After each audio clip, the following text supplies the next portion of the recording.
Once upon a time, asking questions was seen as a compliment. It's showing a level of interest in someone or something. Now, conspiracy theories became the new shut up button.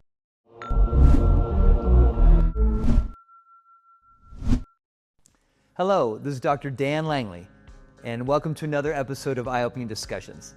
If you are ready to question everything that you think that you know, in order to discover your true purpose and unleash your full potential, then join me as we dive deep into eye-opening discussions. Today we're talking about something you may have been told is dangerous, risky even, maybe even a little crazy, and that is the habit of asking why. You know, the same word that you got in trouble in second grade, that you annoyed your parents with while riding in the car, and made your high school teachers even roll their eyes. But here's the twist. Asking why isn't necessarily childish, nor is it even rebellious. In fact, it's a superpower. And the moment that you reclaim it, your life changes forever.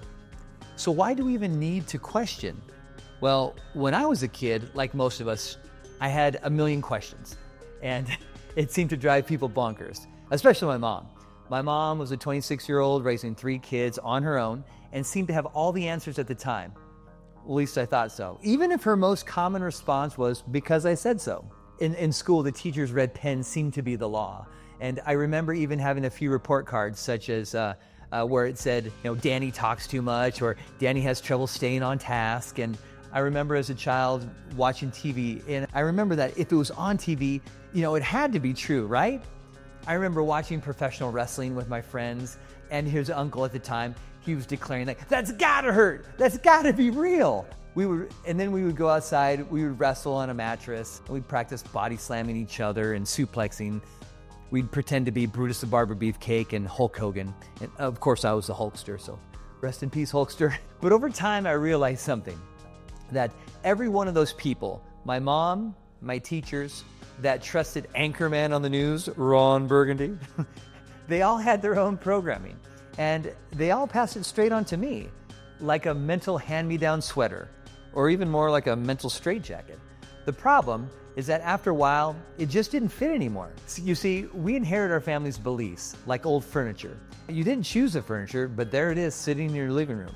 And schooling, we're great at memorizing the times tables, but less great at teaching you how to think. In fact, our education system seems to be created to produce a nation of workers and not thinkers. And thank you, John D. Rockefeller, for that. The news and entertainment, they're masters at look over here while something else is happening over here. And religion and authority, sometimes they inspire, but sometimes they feel like a bouncer at a nightclub where speech and freedom of thought are just not allowed at the party. It's like we were all issued the same operating system at birth, but no one was told that it's still running on floppy disks from the 1980s, where conspiracy theories became the new shut up button. Once upon a time, asking questions was seen as a compliment. It's showing a level of interest in someone or something. It meant that you were curious, smart, the kind of kid that teachers bragged about in class. Now, you ask the wrong why, and people give you the look. You know the one, oh, you're one of those type of people. Well, the term conspiracy theory used to mean exactly what it says, a theory about people conspiring to hide the truth or even to take advantage of you. But somewhere along the line, especially in the last 50 years, it got repackaged into a one-size-fits-all type of insult. Ask about the possible hidden motives of pharmaceutical companies. Conspiracy theory, wonder if history might have been edited or is just half the truth. Conspiracy theory, mention you read a declassified government memo. It's tinfoil hat wearing time. I think I have mine around here someplace. Conspiracy theory has become the kill switch for uncomfortable conversations. They say that the truth will set you free, but first, it will get you banned on 3 social media platforms. There seems to be an electric fence around certain topics. Step too close and you'll get zapped with an eye roll or even censorship. Over time, people stop asking why, not because they've gotten satisfying answers, but because they don't want to be labeled. They don't want to be laughed at or socially exiled. And here's the danger. When you stop asking why, the muscle of critical thinking atrophies. The irony is that some of the craziest conspiracy theories in history, such as COVID-19 lab leak, I think we remember that one, the Hunter Biden laptop, MK Ultra, Oswald connection to the CIA, these all turned out to be 100% real. So you know the difference between conspiracy theory and fact? It's about 6 months. So maybe it's not crazy to question. Maybe it's crazy to never question. So from now on, when someone says the term conspiracy theory, your ears and mind should perk up, as there's usually valuable information contained within. My friend says, I see hidden agendas everywhere. And I told him exactly. If they weren't hidden, they'd just be called agendas. Questioning isn't about being a rebel without a cause. It's about being a curious human with a cause. It's like mental CrossFit. Sure, it's uncomfortable at first, but you end up stronger in the end.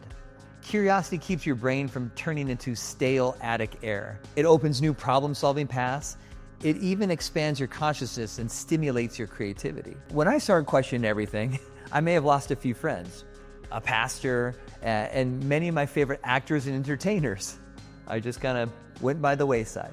But also my ability for superficial chit-chat went away too.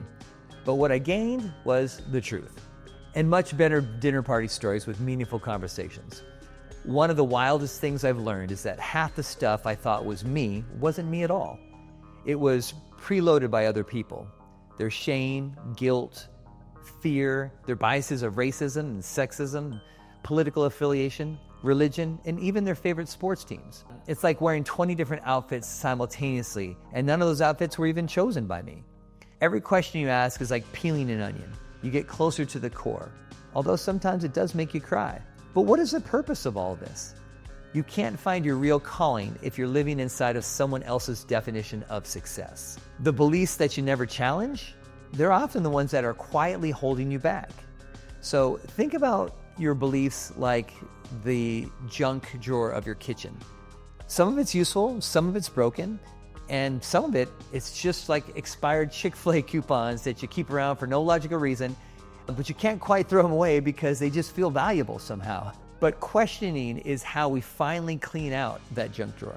Just like my intro says, this is in order for you to discover your true purpose and unleash your full potential. So you may be asking yourself, how do I practice this? Well, when I first started, I made the mistake of trying to question everything all at once, almost like drinking from a fire hose. It's like deciding to renovate your whole entire house in a weekend, every single room. So with that in mind, I say, let's just start simple. For example, notice the source and notice who told me this and what's in it for them. And on that note, please research the food pyramid and the donations from the food industry to politicians. It'll blow your mind. Another way to practice is to just play flip it. What if the opposite of what you thought or what you believe were true? An example of this might be, we've always been taught that you need to work hard in order to succeed. What if working less actually made you more creative and productive? Another way to practice this is to diversify your source of inputs. Talk to someone that you disagree with. If you can control your own biases, you may learn a perspective that revolutionizes the way that you think. Or you can practice trace it back. Follow a belief to its origin. In the Bible, it says you can tell the fruit by its root.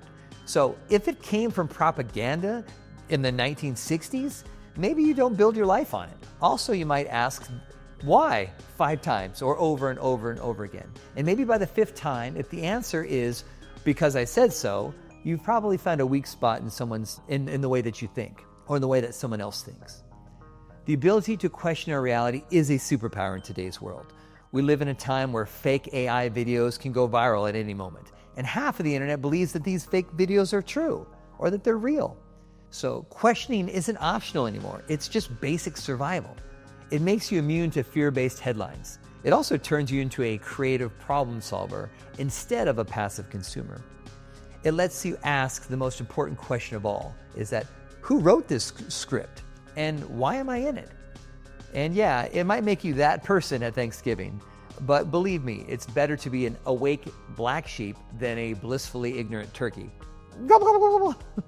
So we've all been given lenses that are like the beliefs and the values or the truths that shape how we see the world.